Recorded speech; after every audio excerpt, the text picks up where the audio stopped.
अस्सलाम वालेकुम viewers, welcome to Learning Point. आज की वीडियो में हम डिस्कस करेंगे काउंसिल ऑफ कॉमन इंटरेस्ट और ये काफ़ी इम्पोर्टेंट टॉपिक है जो कि CSS PMS के डिस्क्रिप्टिव पेपर में पूछा जाता है।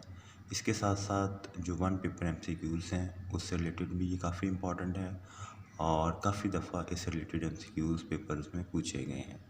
तो चलिए वीडियो शुरू करते हैं। आज की वीडियो की जो आउटलाइन है इसमें हम डिस्कस करेंगे इसके रिलेटेड जो हमारा इंट्रोडक्शन है और इसके साथ साथ हम डिस्कस करेंगे बैकग्राउंड और इसकी relative provision in the constitution of Pakistan in 1973।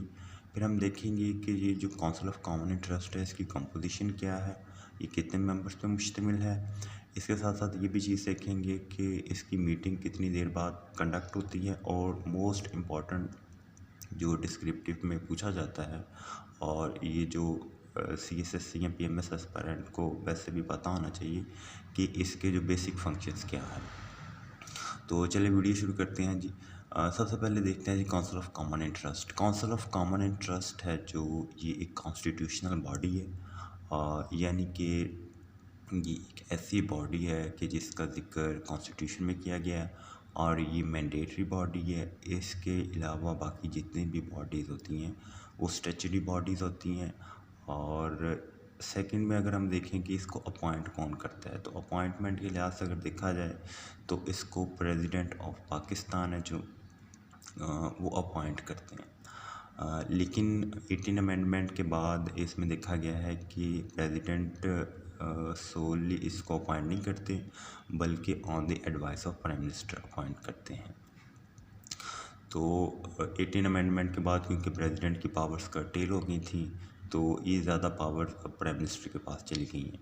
अच्छा, थर्डली अगर हम देखें तो इसका मेन और कोर फंक्शन क्या है, तो इसका जो मेन और कोर फंक्शन यही है कि इसने जो पावर शेयरिंग है बिटवीन फेडरेशन एंड प्रोविंसेस उनकी जो डिस्प्यूट्स हैं उनको रिजॉल्व करवाना है। ठीक है। और फोर्थ नंबर पे देख लें कि जी council of common trust work करती है ministry of inter provincial coordination. और इसके साथ साथ अगर हम देखें तो ये बोथ हाउसेस ऑफ पार्लियामेंट को रिस्पॉन्सिबल है, यानी जवाबदेह है। तो ये इसकी जो बेसिक आउटलाइन थी वो है जी। उसके बाद हम चलते हैं आगे।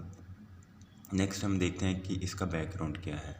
तो अगर हम देखें तो पाकिस्तान बनने के बाद जो 1956 का जो कॉन्स्टिट्यूशन था उसमें भी इसकी प्रोविजंस मौजूद थी, लेकिन तब इसका नाम डिफरेंट था। इसको IPC के नाम पे इंट्रोड्यूस करवाया गया इस बॉडी को, लेकिन उस वक़्त इसके पास इतनी पावर्स नहीं थी।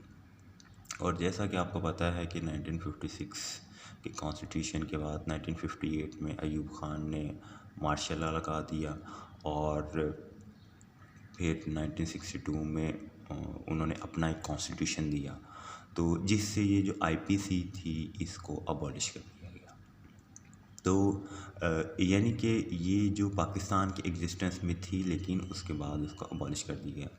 उसके बाद जब 1971 में डिबेकल ऑफ बांग्लादेश यानी बांग्लादेश अलहदा हुआ तो उसके बाद फिर 1973 के कॉन्स्टिट्यूशन में इसको दोबारा इस्टेब्लिश किया गया, लेकिन इसकी जब पावर थी वो लिमिटेड थी। फिर ज़ियाउल हक साहब आए, उन्होंने इसको फिर सस्पेंड कर दिया।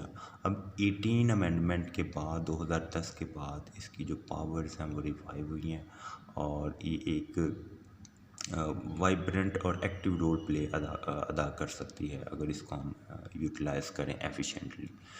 तो अगर इसको हम देखें कि हमारे कॉन्स्टिट्यूशन में इसका तज़किरा कहाँ पे है या इसकी रिलेटिव प्रोविजंस कौन कौन सी हैं, तो कॉन्स्टिट्यूशन का जो आर्टिकल 153 से 155 तक है वो काउंसिल ऑफ कॉमन इंटरेस्ट से रिलेटेड है। और इसकी अगर हम बात करें कि इसके जो मेंबर्स हैं वो कौन कौन हैं, तो इसके मेंबर्स की अगर बात की जाए तो chief minister of 4 provinces and 3 members nominated by prime minister, कि जो चारों सूबों के चीफ मिनिस्टर हैं वो इसके मेंबर होंगे और 3 मेंबर्स को नॉमिनेट किया करेंगे प्राइम मिनिस्टर। अभी करंटली जो 3 मेंबर्स हैं जिनको प्राइम मिनिस्टर ने नॉमिनेट किया है इनमें है जी एक हफीज़ शेख साहब हैं, दूसरे नंबर पे हमारे पास फहमीदा मिर्ज़ा हैं और थर्ड नंबर पे हमारे पास रज़ाक दाऊद है। ये ज़्यादातर कैबिनेट मेंबर्स को ही इसमें अपॉइंट किया जाता है। अच्छा, अगर हम इसकी मीटिंग की बात करें तो 90 डेज़ के मतलब हर 90 डेज़ बाद इसकी मीटिंग कंडक्ट करवाना होती है। अच्छा, इसके बाद हम देखते हैं जी, इसके बाद हमारे पास जो फंक्शंस हैं, तो आर्टिकल 154 इसके फंक्शंस से रिलेटेड हमें बताता है।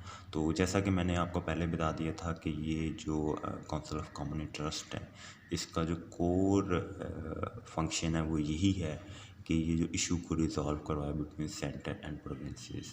इसके साथ साथ किसी भी किस्म की कोई भी प्लानिंग करनी है इकनॉमिक, तो उसमें मामला डिस्कस किए जा सकते हैं काउंसिल ऑफ कॉमन इंटरेस्ट।